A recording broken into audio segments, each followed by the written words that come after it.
বিশ্বনবী কাঁদতে কাঁদতে মাথা তুলবেন, বলবেন আল্লাহ, দুনিয়াতে সব নবীরা স্পেশাল দোয়া করেছে, আমি করি নাই, এবার আমি আমার স্পেশাল দোয়াটা করতে চাই, আপনি কবুল করবেন কিনা বলেন। আল্লাহ বলবেন, নবী কি আপনার দোয়া বলেন?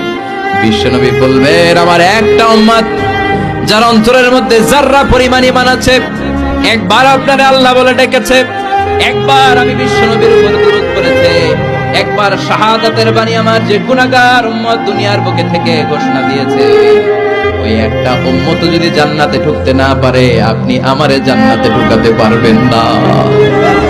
আল্লাহ বলবেন, সাল তুতা, সাল সাল তুতা, ওয়াশফা তুশাফা, শাফাত করেন নবী করেন, যার জন্য দোয়া করবেন আমি কবুল করে নেব।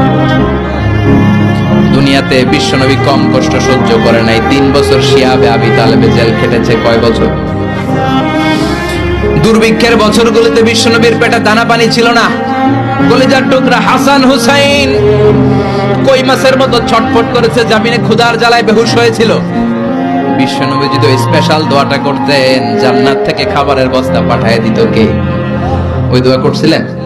জেলখানায় আল্লাহরে বলছিলেন, আল্লাহ স্পেশাল দোয়া করলাম, জেল থেকে মুক্ত করে দেন, করছিলেন? যুদ্ধের ময়দানে নিজের দাঁত ভেঙেছে, উহুদের ময়দান সাক্ষী, বিশ্বনবীর মুবারক রক্তে উহুদের ময়দান রঞ্জিত হয়েছে।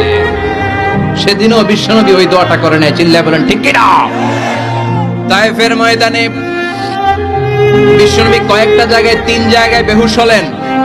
বিশ্বনবীর মুবারক দেহ বেয়ে রক্ত ঝরলো। ওই কঠিন বিপদের দিনও বিশ্বনবী এই দোয়াটা করেছেন নাকি? কথা বলেন।